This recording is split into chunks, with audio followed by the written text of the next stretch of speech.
Okay, so I know if you're watching this video, you just wrapped up the Apple October 18th Unleashed event where they announced so many things at such a breakneck speed. I know it might have been hard to keep track of it all, but that's okay because in this video, I'm going to explain the most important things that were announced and what they're going to do for pros and what it means for consumers. So this might end up being a long video, but I'm not watching the watch time. So get comfortable, grab a snack, hit the like and subscribe button, click the bell so you don't miss as we cover your favorite tech and video games. I'm Chris Grant Jr. It's the Granted Geek Show.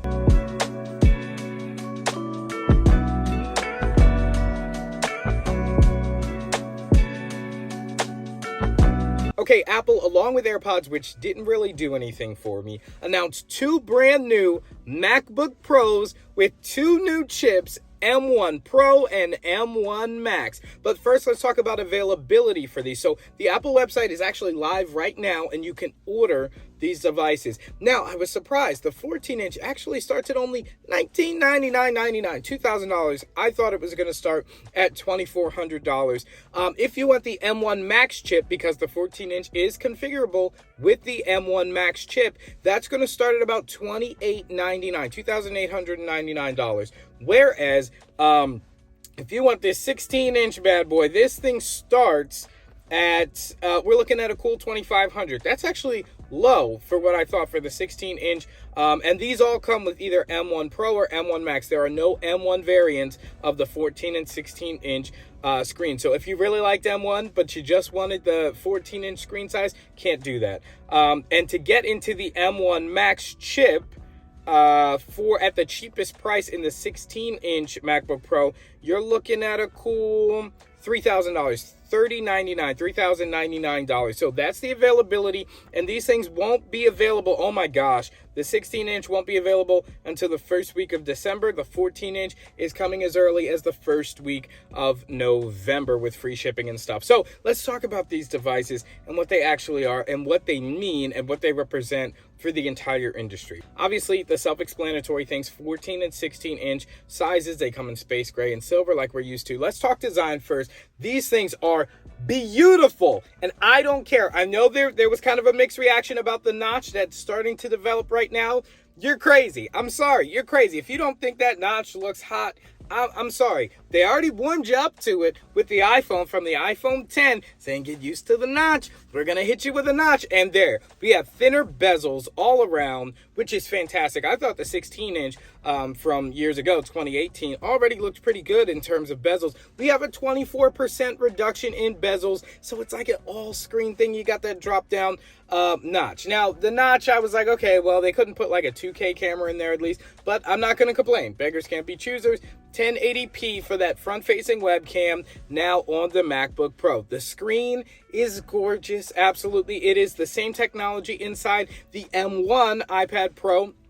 Not necessarily the Pro Display XDR, because it is mini LED here that has amazing contrast ratios, obviously all the good things that we heard, and now with the 120 hertz refresh rate, which the bigger XDR display does not have. So this thing is going to be moving at the speed of iPad and now iPhone 13. By the way, this entire video is being shot on iPhone 13 Pro Max, so tell me how you like it in the comments below. So the screen looks absolutely beautiful, and yes, we got the return of the ports. So let's talk about next what this baby is packing in terms of I/O. So you've got three Thunderbolt 3 / USB C ports, right? So you'll be able to use full speed Thunderbolt and use them as regular USB ports, USB-C ports as well. But in addition, yes, what the pros wanted, we got the HDMI and the SD card reader. Speaking of things that the pros want, I'll take a pit stop right here for the keyboard, in which, yes, the touch bar is gone, my friends. Replaced. They brought back the regular function keys, which is a gorgeous look. They have a black anodized well for the keys to sit in, so it's not silver anymore. It just looks absolutely fantastic. But anyway, so we're getting HDMI and an SD card reader. That's going to be great for folks like me who shoot to SD cards and stuff. HDMI, you'll be able to go to, I think it's 3 Pro Display XDRs super high resolution 6K displays, and then on top of that a 4K display as well. I think she said something like 75 million pixels. I'll have it up on the screen here, but yeah, in terms of display capabilities, it's going to be incredible, and I/O is going to be incredible as well. So we don't end up really losing anything. And also, even the headphone jack got an upgrade, which is ridiculous. You remove the headphone jack from the iPad and the iPhone, but somehow, oh, it's what the pros need. So why is this Pro? Why is the iPhone Pro if they don't need headphone jacks? Anyway, it's a super powerful headphone jack, so you'll be able to use more power-driven headphones, better quality headphones. So the I/O is incredible on this thing. But yes, let's talk about the performance difference, because the truth is, all this I/O and all that, let's not pretend we haven't seen it before. We've seen USB-C, HDMI, and all that stuff.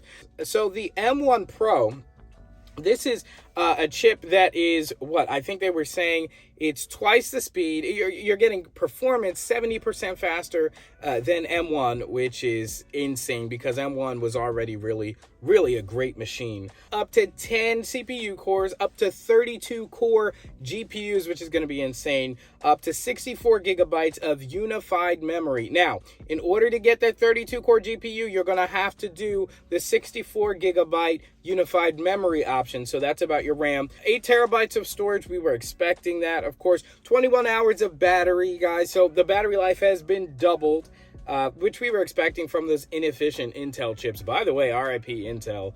I think they're just digging themselves even deeper with the ad campaigns that they've been running, just trashing Apple. Apple is obviously benefiting themselves by leaving Intel. And for Intel to act like they're better is just... it's just a media, it's like a marketing lie. Like, it's just so obvious. 1080p FaceTime, you got a 3.5 pound for the 14-inch or a 4.7 for the 16-inch. And, of course, Touch ID is here. Unfortunately, we didn't get any Face ID. And that was something I expected to see, especially with the notch. I mean, it looks just like the ones we now have on the iPhone and have had on the iPhone since the iPhone 10. So they were bringing a whole lot of these technologies that we had seen on iPhone now into the Mac, but Face ID is still absent. Speaking of things that they've brought over from the iPhone to the Mac, we now have dedicated ProRes hardware accelerators, aka what was called Afterburner in the Mac Pros, that were seen in the new A15s in the iPhone 13. Yes, they are now in the MacBook Pro. ProRes is going to be so lit this year, between the iPhone now shooting in ProRes, plus these basic hardware accelerators in the iPhone and the MacBook Pro. This is such a high quality codec. Of course, it's huge in storage size. So guys, one of the most important specs you're probably going to want to think about when getting these MacBook Pros, I know you want the design and all these things, but in terms of function on a daily basis, storage is going to be the most important thing. So really think about that.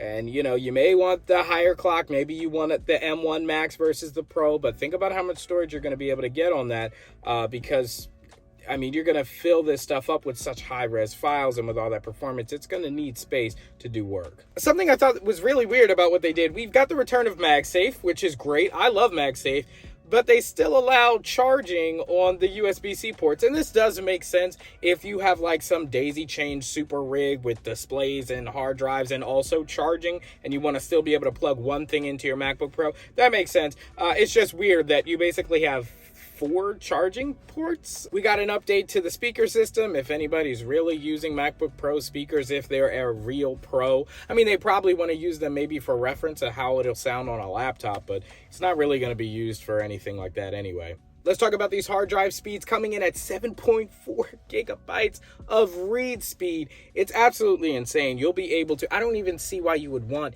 to use an external SSD. And this is why I stress again, the most important spec is going to be your hard drive capacity. Because when you get used to the speeds that these internal SSDs have, you're not going to want to edit video off of an external SSD or edit huge files off of external, because it's not even going to compare to what this has. In terms of speed and power, 30 streams of 4K ProRes. Are you kidding me? Ridiculous. 11 times faster. The 14-inch The 14-inch is also 11 times faster than the previous generation in terms of machine learning. Graphics performance is going to be 13 times faster on the 14-inch than the previous model, the 13-inch. And in a nutshell, time me. I think that's all the most important things you need to know about the MacBook Pro, especially in terms of considering whether you're going to buy one of these or not. But now let's talk about the cultural impact that this device is going to have. Let me just say, Hollywood, as we know it, and just the way that content has been created for so long is, I wouldn't say dying, but it's about to go through such a huge transformation with these Apple devices creating such insane power. And I'm sorry, you may say that these devices are expensive, but for less than $5,000, you can get a machine that can create a movie.